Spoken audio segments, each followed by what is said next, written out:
Are all kettle style grills made the same? In this week's video, we're going to test 6 different kettle style grills to determine the best one on the market.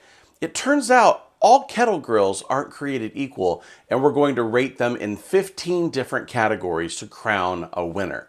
I'm going to let you know which of the 6 I would keep on my back patio and continue to use, and which I'll be sending to storage. So let's get to it.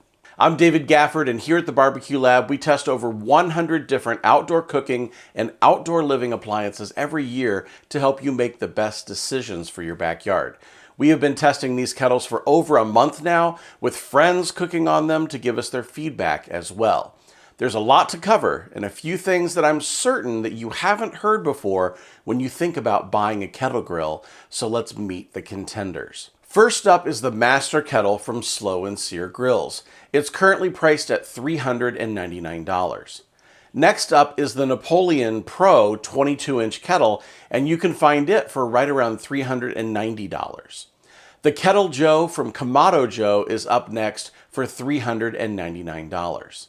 The Weber Master Touch 26-inch kettle is available for $459, and we also have a 22-inch Weber Performer Deluxe, which you can pick up for $549.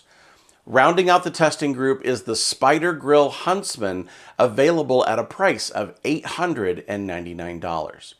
Pricing is always changing, so the prices I just listed might have already changed due to the ever-moving landscape of tariffs, steel costs, and more.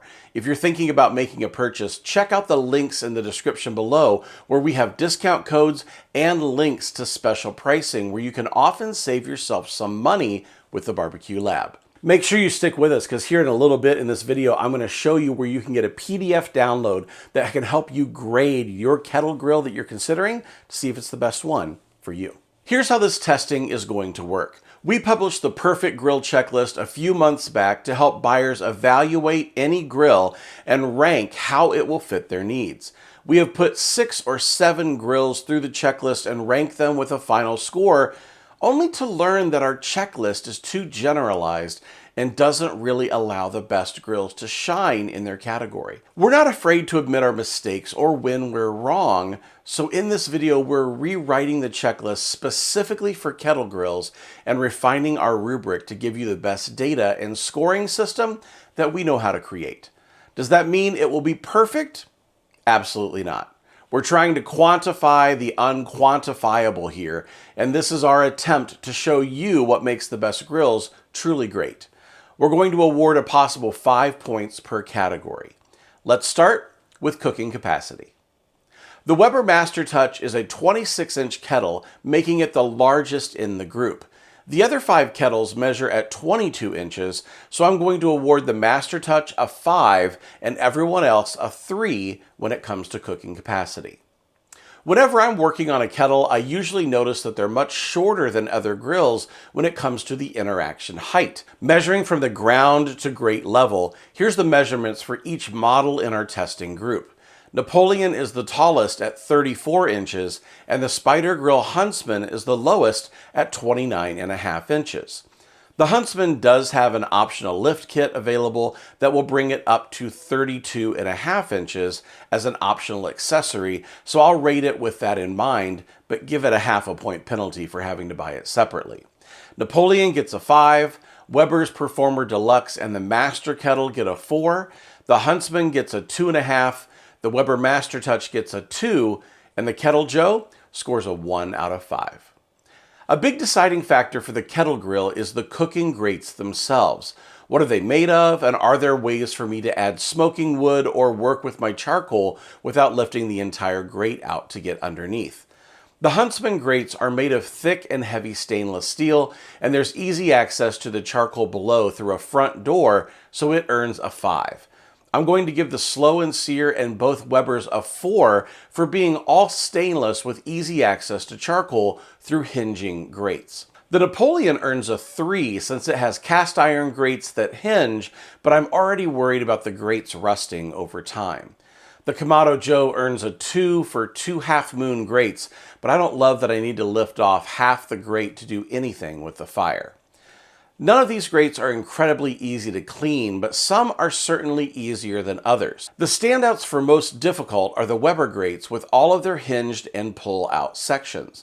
And while the slow and sear grates spin easily to help with its two-zone cooking technique, the spinning is a challenge when trying to brush the grates clean. The two that I assumed would be the most difficult to clean actually weren't that hard at all. Other than cleaning the grates, there's the every time cleaning of the grill that's also a consideration. You can use lump charcoal or charcoal briquettes with a kettle grill, but if you're using briquettes, there will be considerable ash every time you start it up. All but the Kettle Joe and Napoleon are cleaned using a blade system in the bottom of the kettle to sweep ash into the ash bucket. The Master Kettle has 5 blades, Spider Grill has 4 blades, while both Weber models have 3 blades. The Kamado Joe uses the same type of ash drawer system that you'll find in their Kamados, where ash is routed into a pull-out drawer for easy cleaning. The Napoleon needs a manual brushing of the ash into the bucket for disposal. In my opinion, none of these grills are easy to fully clean. I need to get down on one knee for each of them since the cleaning apparatus is so low and lining up the ash bucket is hard to see unless you're down at that lower level. I'll give the Master Kettle and the Huntsman a 4, a 3 for the Kettle Joe and Napoleon, and I'm going to say a 2 for both Webers for one main reason. When you use the blades to push out ash, they don't clean it all. There's sections that build up because the blades don't cross paths. Maybe that won't bother you, but it bugs me enough to give it a 2 out of 5. By the way, if you're getting value out of this video, hit that like button and subscribe if you want more videos just like this. For ease of control, we're talking about how easy it is to manage the temperature of your kettle grill. This is where the Spider Grill Huntsman is the king. With the Venom digital controller and fan that manages the heat for you, the Huntsman is a set it and forget it machine. I just light the charcoal, set the temperature I'm after, close the lid, and the grill does the rest. It's a 5 out of 5 for the Huntsman. All of the rest are manual control kettles. Both Weber's and the Slow and Sear utilize a very similar design, both at the air intake level as well as the exhaust level, making it easy to visualize your airflow, so I'll give each of those a 4. The Kettle Joe and the Napoleon both have a rotating disc for exhaust, and I personally find those to be more difficult to read, so I'll give those grills a 3.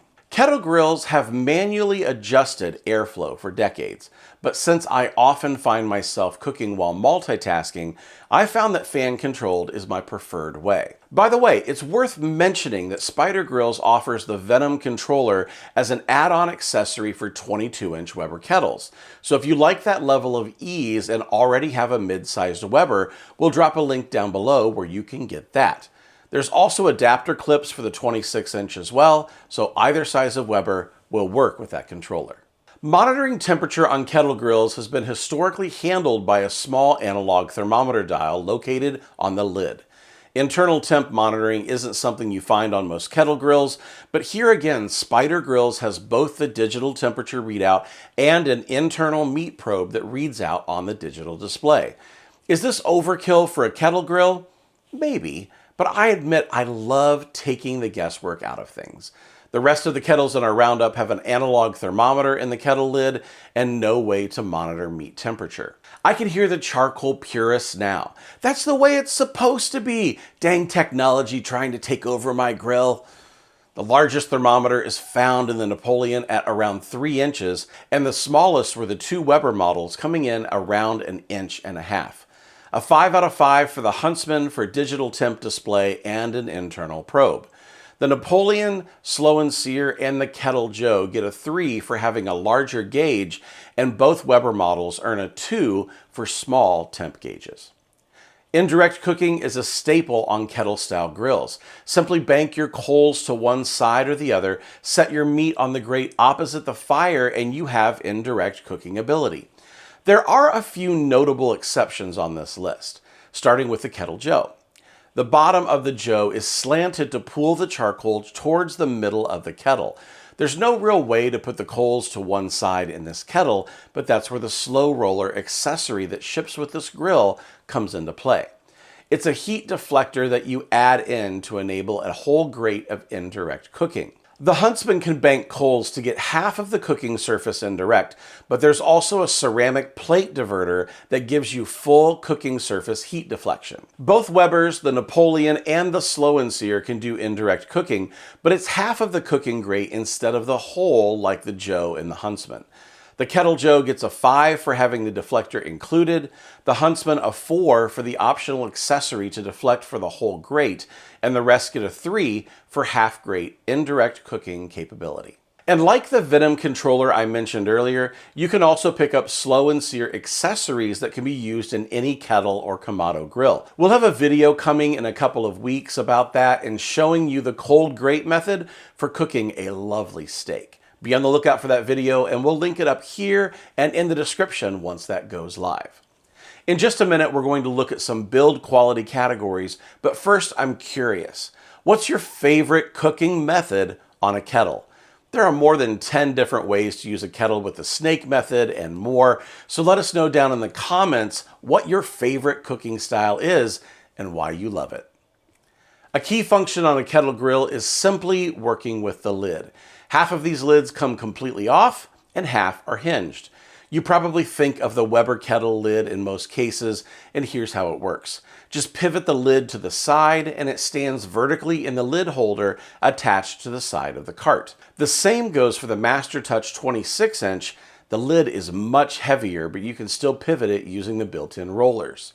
The Master Kettle from Slow and Sear operates in primarily the same way, but there's no roller style element at the pivot point. Instead of the easy rollback into position, I find that this lid gets stuck on the way back, so it's a lift and reposition instead of a pivot when I use it.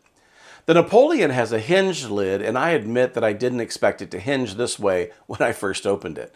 It's odd compared to the others, but it's functional. It goes up to a complete 90 degrees and even a little bit more, completely out of the way when you're cooking. The Kettle Joe also has a hinged lid, but it's a little less than 90 degrees when it's fully open. The lid is incredibly light, so barely any effort is required to lift the Kettle Joe. The Huntsman lid is the only lid in this roundup that resembles a Kamado more than it does a kettle grill. It hinges open from the rear and only opens up about 45 degrees. If you're hoping for a lift-off lid or one that hinges fully open, this isn't that kind of lid. I find it hard to start a charcoal chimney on the grates like I do for the others, since the chimney would just pour heat directly into where the lid and gasket are. The second consideration for the lid is how much vertical space is available for cooking when the lid is closed. With 3 different cooking levels, the Napoleon Pro has cooking heights of 6.5 inches, 9 inches, and 11 3/4 inches for the 3 levels. The Kettle Joe has 9 inches of height, the Master Touch 8.5 inches, the Performer Deluxe has 7.5 inches, Huntsman has 7, and the Slow and Sear has a total of 6 inches of cooking height. The Napoleon Pro and the Kettle Joe earn the top prize here with 5 points. The Spider Grill Huntsman gets a 4, the 2 Webers each get a 3, and the Slow and Sear Master Kettle finishes things up with a 2. I know a lot of kettle users will want to know how tight the lid is and if it leaks smoke while in use.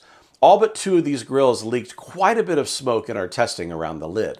Only the Weber 26-inch and the Spider Grill Huntsman resisted smoke leakage. The sheer weight of the lid on the 26-inch Weber resists letting smoke out, even though it's metal on metal construction. The only lid in the group that has an oven-grade gasket all around is found on the Huntsman. If you don't want smoke leaking around your lid, the gasket on the Spider Grill does a nice job of keeping the smoke inside the cooking chamber. Is it completely smokeless? No.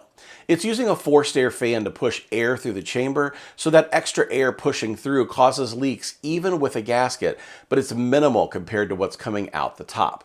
I'll give the Huntsman and the Weber 26-inch a 5, the Slow and Sear a 4, and everyone else gets a 3 out of 5.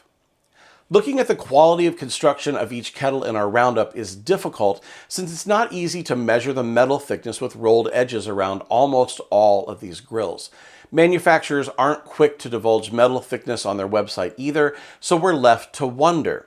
Here's what I could get measurements on using our digital caliper. The Master Kettle came in with the thinnest measurement on the lid at 0.85 millimeters. and the Huntsman had the thickest measurement at 2.25 millimeters thick. The only cooking basin that wasn't rolled or rounded on the edges was the Huntsman as well, which measured a whopping 10.29 millimeters thick. I'm going to give the Huntsman a 5 out of 5 since it's simply built like a tank. The Kettle Joe and the 26-inch Weber get a 4 for both being right around 2 millimeters thick, and I'll give the others a 3 out of 5 to round out the group. One thing that I've talked about with quite a few of you is how well a kettle seals when you're ready to be done cooking.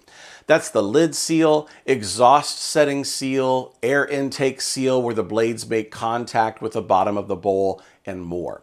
We tested how well the grill sealed by lighting a full chimney of charcoal briquettes, letting them burn for exactly 25 minutes, and then dumping them into each grill. We set the grill to fully open and watched it until it hit 400 degrees on the dial and then closed it down to cool. We timed how long each took to cool down to 150 degrees, and here's the number for each grill. The quickest to cool down was the Weber Performer with a time of 1 hour and 32 minutes. The longest to cool down was the S&S grill with over an 8-hour cool down period to get below 150 degrees. After the grills cooled down, we knocked off the dust and weighed how much charcoal was left over to be used again. Here's a chart of our results. The 22-inch Weber Performer had 2 pounds, 0.1 ounces left, and the Huntsman had 1 pound, 15.3 ounces left for less than a 1 ounce difference. The Master Kettle had the least left over with just 8.4 ounces when weighed. I'll give the Napoleon Pro, Huntsman, and the Weber Performer a 5 out of 5 for sealing the best and leaving the most charcoal for the next cook. The Master Touch and the Kettle Joe get a 4 for still having about a pound left, and the Master Kettle gets a 3 for just over a half pound remaining. I mentioned how a couple of these grills shared characteristics with ceramic-style Kamado grills, so I want to call out a few things that make a few of these hybrid kettles. First is the Kettle Joe. It should be no surprise when a Kamado manufacturer makes a kettle that there would be some crossover. It uses the same half-moon grate system and slow roller design you find in their Kamados. There's even ceramic bricks lining the firebox like a Kamado and a funnel shape pushing the charcoal to the middle of the firebox. It has a hinged Kamado-style lid as well. The Napoleon kettle has 3 different levels of cooking available depending on how you position the grate. That's something you're likely to see in Kamado grills with multiple rack levels for smoking. It also comes with a hinged lid. The Spider Grill Huntsman takes things further by adding a computer-controlled fan and a digital temperature readout. Not something found in every Kamado, but popular add-ons that users often install. It has the hinged lid and the optional full deflector plates for indirect cooking, along with a second level of grates for double-layer smoked meats.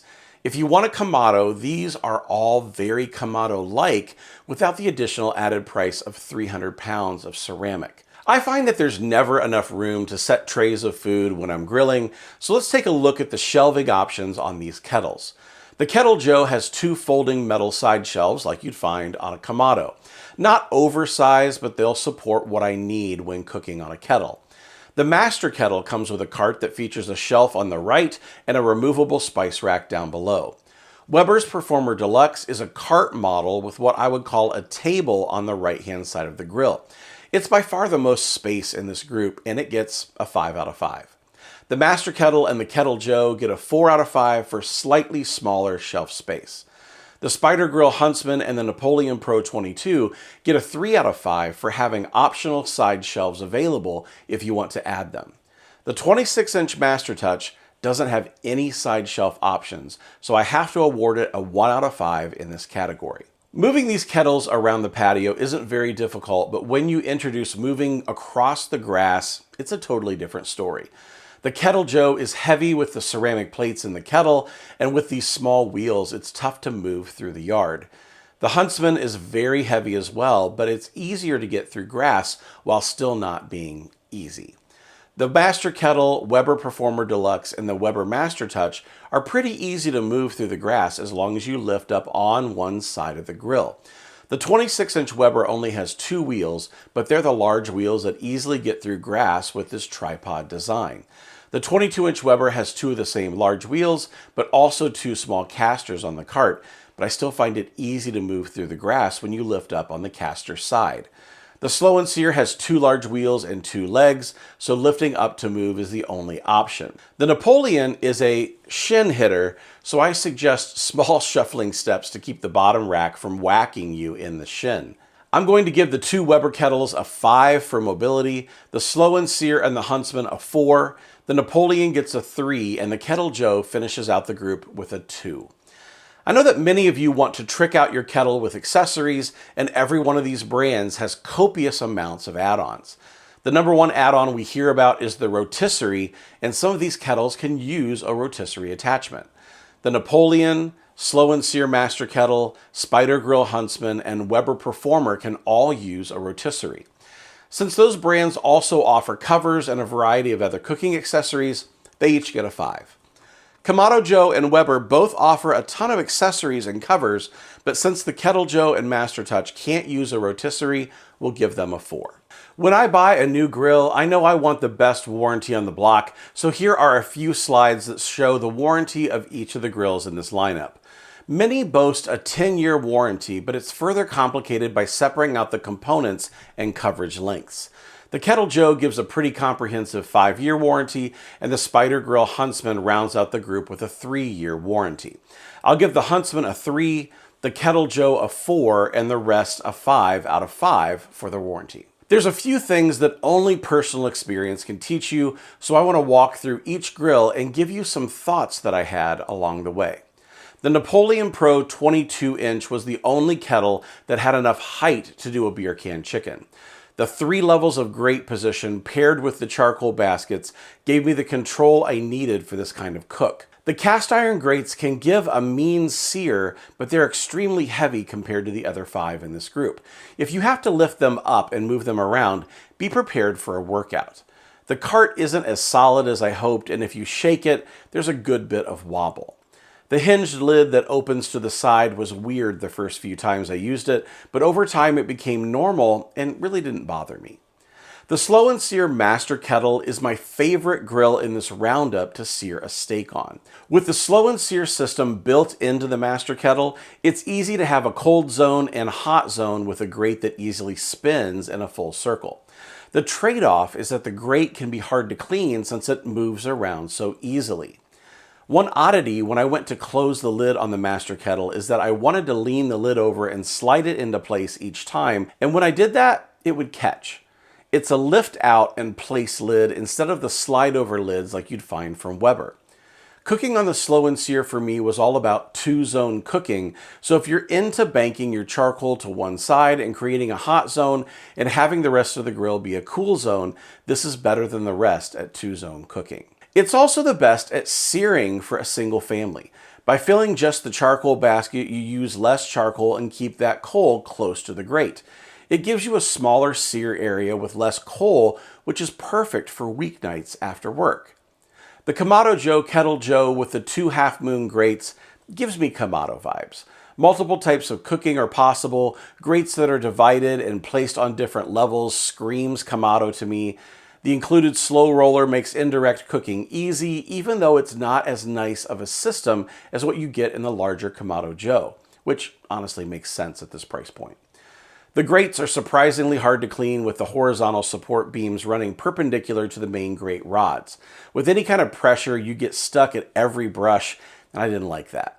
I found temperature control to be more difficult on this grill when working with the exhaust. It's hard to see inside the top wheel how open it really is if you don't have smoke pouring out.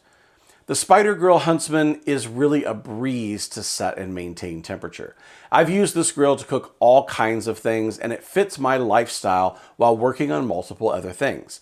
My usual routine is to load it up with charcoal, grab my grill gun to light just one section of the charcoal, close the lid, and let the digital controller take care of the rest.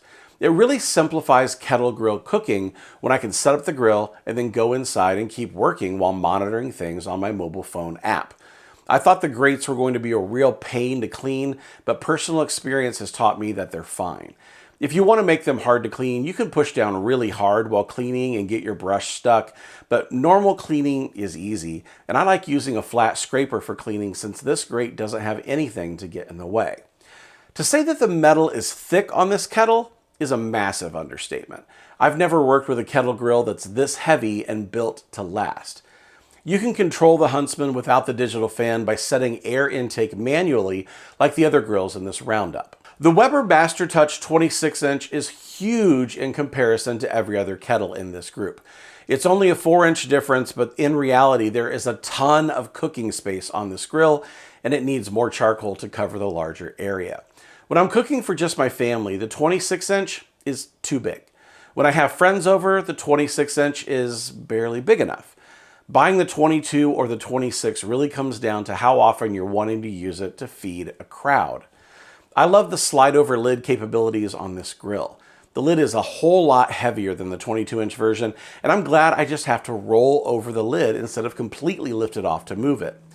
Cleaning the grate, though, kinda stinks on the 26-inch. The multiple pull-out sections makes it so your brush gets stuck quite often, and then the pieces come out and you have parts of the grate all over the place.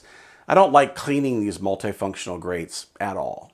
Thumbs down when cleaning time comes. The Weber Performer Deluxe is only available with the 22-inch kettle size, which is perfect for my family of 4. I'm a huge fan of having the built-in side shelf and charcoal storage with my kettle grill. The 22-inch 2-zone cooking gives me half of the 22-inch grate to work with, and for small groups, it's fine. The 22-inch multifunction grates are the most painful to clean out of the entire group. With so many pivoting panels and removable pieces of grate, my brush is always getting stuck and pieces fall off while cleaning. I like the pivot over lid and the lid rest that's built into the cart. Personally, I'm always looking for reasons to use my grill gun, but I can see how the built-in charcoal lighting feature would be appealing to a lot of people. The last thing I want to cover on each of these grills is their final score and answer the question, if I could only keep 2 of these on the patio, which would I keep? And which would I send to storage? It's bound to make some people mad, but it's honest feedback after more than a month of testing. The Kamado Joe Kettle Joe came in last place with a score of 50 out of 75. It's a fine kettle grill, but the score reflects how I've felt about it for multiple years. I picked this kettle up when there was a sale around Christmas several years ago, used it a few times on the patio, and then stuck it in storage. It's lived there ever since. If you don't have the other kettles to compare to, it'll be just fine for you, but when you can compare them directly, the Kettle Joe stays in storage for me. The 26-inch Weber MasterTouch comes in 5th place with a score of 53 out of 75. If you're surprised at that score, so was I. Losing 4 points for not having any kind of side shelf option really tanked this grill's score overall, so that's where weighing each category in your decision can help nudge you this direction. It's a huge grill that's made for large families and get-togethers. If you've looked at the standard 22-inch kettles and think they're too small, the 26-inch is no slouch to be the only kettle on your patio. I wouldn't have any problem keeping the Weber 26-inch on my patio if I didn't have an outdoor kitchen. It's redundant to the 2 Kamados I keep on my Kamado drawers, so the Weber 26-inch goes back to storage for me. The Slow & Sear Master Kettle and the Napoleon Pro 22 both scored 55 out of 75 for a 3rd place tie. The Napoleon Pro had multiple things I didn't expect in a kettle grill. The angled hinge lid is odd, but the cast iron grates are the thing that really got me. They're really heavy, so moving the grates around is much harder than the others in this roundup.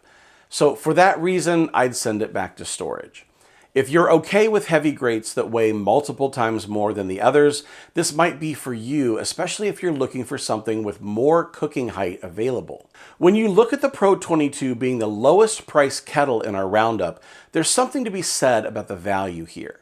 If you're on a budget, you can save a couple $100s by going with the Pro 22 compared with some of the other grills in this lineup. The Master Kettle by S&S Grills comes with one of my top 2 favorite accessories for kettle grills.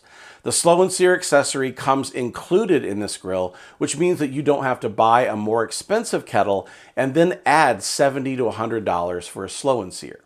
The price point on the Master Kettle is really good, and what you get for the price is a standout in this comparison. For $399, it's the most complete grill in this roundup for the lowest price. The Weber Performer Deluxe scored 56 out of a possible 75 points for second place in our roundup.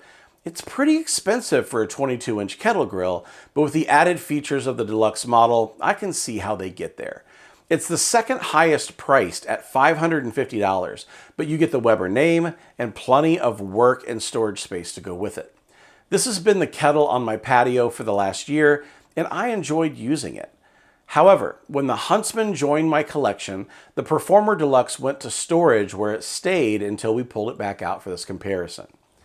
With a total of 62.5 points out of 75, the Spider Grill Huntsman takes first place in our kettle roundup.